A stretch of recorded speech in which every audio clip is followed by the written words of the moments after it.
जी। तो अभी हम ये देखेंगे कि हमने ओवरराइडिंग तो कर ली, लेकिन ओवरराइडिंग का बेनिफिट हमें मेथड कॉलिंग की हद तक तो हो गया कि मेथड जो है वो पेरेंट का कॉल हो गया या चाइल्ड का कॉल हो गया। लेकिन हम ऑब्वियस बात है, हम जब चाह रहे हैं कि चाइल्ड का मेथड कॉल हो, तो हमारा जो है वो पर्पज़ उसमें उस मेथड में जो है वो कुछ एडवांस कोड होगा, इन्हांस्ड कोड होगा।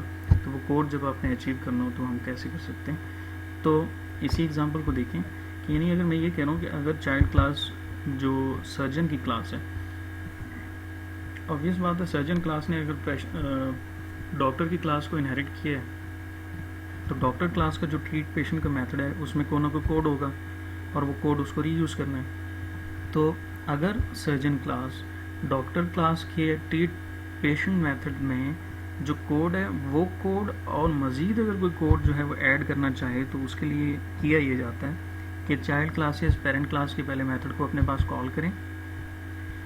ये चाइल्ड क्लास का ट्रीट पेशेंट का मेथड है, ये वाला। तो हम क्या करना चाह रहे हैं कि चाइल्ड क्लास पेरेंट क्लास का जो मेथड है वो एज इट इज़ रहे, मैं उसमें चेंज नहीं कर सकता, उसकी फंक्शनैलिटी मैं ऐसे ही यूज़ करूँ, और प्लस कुछ और लाइन ऑफ कोड में लिखना चाह रहा हूँ तो मैं यहाँ पे लिख सकता हूँ। ठीक हो गया ना। तो सुपर के थ्रू जो है वो हम क्या कर सकते हैं, पेरेंट क्लास के मेथड को हम कॉल करेंगे, यानी चाइल्ड क्लास अपने उसी मेथड के अंदर पेरेंट को पहले कॉल करे, यहाँ कॉल करे, और जो अपना कोई भी बिहेवियर है, एडिशनल कोड है, वो यहाँ पे वो क्या कर ले, ऐड कर ले। तो ये बेसिकली इन्हांसमेंट है, ये ओवरराइडिंग है। यही हम ओवरराइडिंग क्यों करते हैं, हम ये चाह रहे होते हैं कि अगर हम ये चाहें कि पेरेंट क्लास की किसी मेथड में कि कोड में हम जो है वो कुछ एडिशन करें, यानी उसमें कुछ इन्हांसमेंट करें, उस कोड में हम मज़ीद कोई कोड लिखना चाहें, तो डायरेक्टली हम नहीं लिख सकते, फिर हम उसे ओवरराइड करेंगे और अपनी क्लास के अंदर उसकी फंक्शनैलिटी में मज़ीद फंक्शनैलिटी को हम यूज़ करते हुए ऐड कर लेंगे। ठीक हो गया, बात समझ आ गई ना। एक और एग्जांपल है ये डायनामिक पॉलीमॉर्फिज्म की। तो हम ये कह रहे हैं कि हमारे पास एक क्लास है एनिमल, ठीक है, और एनिमल क्लास में एक मेथड हमने बनाया मेक साउंड का, और एनिमल साउंड को योगी यहाँ पे हम ये कह रहे हैं। एक और हमने क्लास बनाई डॉग की, और डॉग क्लास को हमने एक्सटेंड कर लिया एनिमल से, और सेम फंक्शन यहाँ पे बना लिया मेक साउंड। अब सेम फंक्शन कह रहा हूँ मैं, इस फंक्शन में और इस फंक्शन में कोई चेंज नहीं है, एग्जैक्ट सेम है। ठीक है, क्यों? क्योंकि हम ये चाह रहे हैं कि ये जो डॉग क्लास है उसकी मेक साउंड जो है, यानी उसका जो साउंड है वो क्या होगा, वो डिफरेंट होगा। तो ऑब्वियस बात है उसे एक्सटेंड करना पड़ेगा।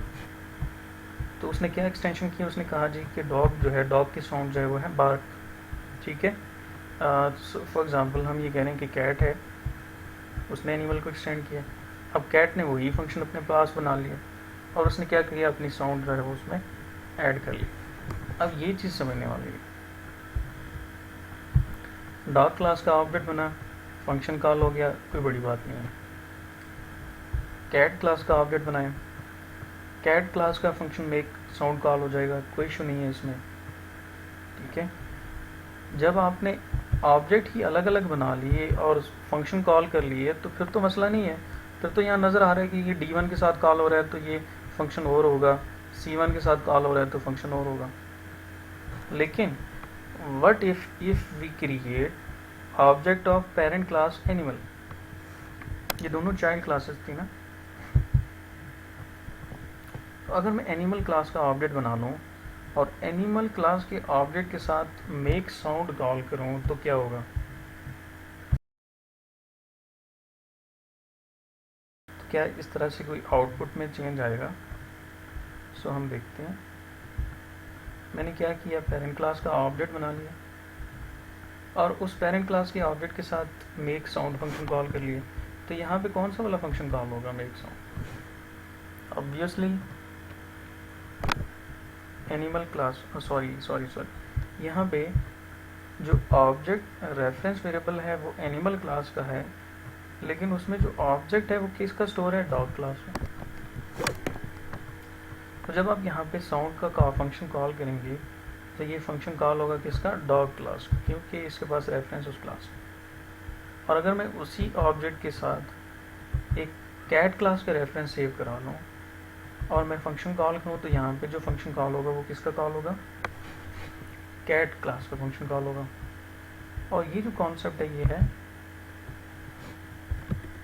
Dynamic polymorphism. अब ज़रा देखें कि जब आपने यहाँ तक कॉल किया था ना, यहाँ तक, तो आपको डॉग क्लास का और कैट क्लास का फंक्शन अलग अलग मिलेगा।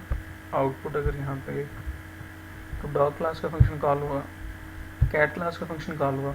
लेकिन अगर एनिमल का ऑब्जेक्ट बना के हम डॉग क्लास का रेफरेंस स्टोर करेंगे तो डॉग क्लास का फंक्शन कॉल हो जाएगा, और एनिमल के ही ऑब्जेक्ट के थ्रू हम कैट को भी जो है वो कॉल करवा सकते हैं।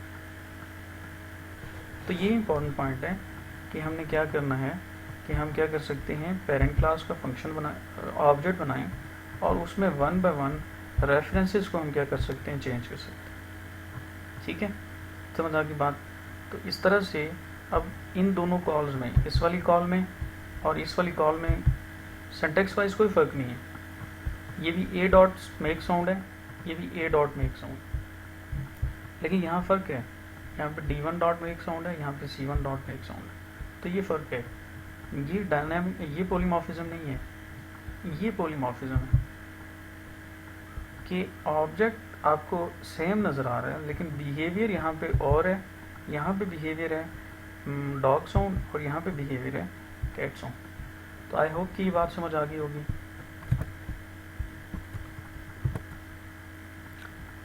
जी एक और एग्जांपल है, इसे हम जो है वो नेक्स्ट पोर्शन में कवर करते हैं।